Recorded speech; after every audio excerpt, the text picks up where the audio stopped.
you. My question is on competition, and as most of the students here would know, LSE has a very intense culture of competition, and a lot of the students who come here have always been at the top of their class, and once they come here, they continue… How can everybody be at the top of their class? What does it mean? They sit there? All different classes. Oh, how can everybody be at the top of their class? Only one person is at the top of the class, isn't it? That's how I understand the top. Yeah, but once they come here, they're not the top anymore because everyone used to be the top, so… Oh. That kind of disappoints them a bit. Anyway, so once they come here, there is a big culture of competition, and there's a lot of comparison that takes place, whether it's comparing grades, achievements, internships, everything. I myself, for example, am not a very competitive person. I don't really engage in that with others. But being in this hyper-competitive environment, I sometimes question myself, should I be more competitive? So my question for you is, what is the meaning of competition both for individuals and society? And does competition make us grow and evolve, or should we solely focus on ourselves? Those who do not have any sense of their own competence will become competitive because their only pleasure is being one step ahead of somebody else. I am on top of the class, what does it mean? And you say, I have known this. When I was in school, can I tell you a small incident in my school? I went there only when it's really necessary. So, I remember, I don't know, maybe at this level you're not, but in schools maybe it's still there, I don't know the practice. It always was a yellow-colored card. And every month this card is given to you, your report card. And I see some children are strutting around because they are first, second, something. Some are sitting in some corner and crying, they're afraid to go home, I don't know what they got. As far as I was concerned, it was given to me, I just took it and gave it to my father. I never once opened and saw, because I thought this was a transaction between the teacher and my father.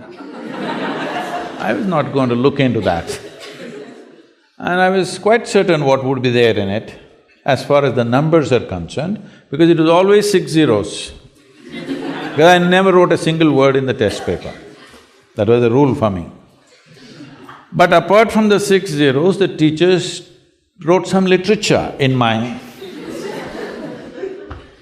report cards. So I give it to my father, he opens it and he just blows up every time. I just look at him, what happened? Just a card between… I don't know, it's some… I thought it's a love letter from my teacher to my father, but he blows up every time he sees that. Because why I'm saying this to you is, being better than somebody, if it's a pleasure for you, you enjoy other people's failures. I call that sickness.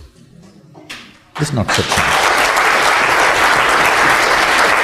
You, as a life, you want to be at your fullest. You have a right to be. Every life in creation, from a worm, insect, bird, animal, even a plant and tree, all striving to their best, isn't it? You also. But why are you concerned whether somebody is behind you? Why is that so pleasurable for you that somebody else is less than you? From early kindergarten levels, this sickness has been brought into human mind, which is causing so much unpleasantness on the planet, such ugly situations everywhere, but we don't seem to learn. So we've created schools where children are never graded.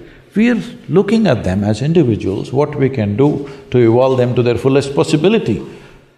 Now the problem is this, all life has happened like this. What do you think? You think a blade of grass is less important than an oak tree in the garden? Hello? You think so?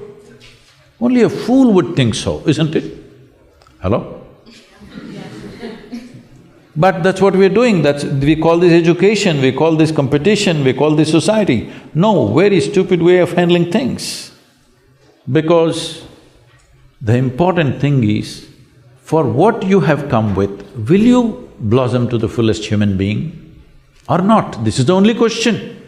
This doesn't need anything other than constantly nourishing the atmosphere, not even the person. If you want a plant to grow, you don't do anything to the plant, you just take care of the soil, the atmosphere, the ambience. That's all that needs to be taken care of even for a human being, that you need to take care of the atmosphere so that everybody finds the fullest expression for their life. The moment you think you want to be better than somebody else, you've gotten sick in some way, and this sickness has permeated into the world in a huge way, and we think this is the way to become, to achieve something in our life. So if everybody is lame, you're a little faster and you think you're doing fantastic. You'll enjoy other people being crippled. Yes? Hello? If your entire life is always sitting on top of everybody else, you will enjoy other people's incapabilities, isn't it? This is not good for you, this is definitely not good for humanity.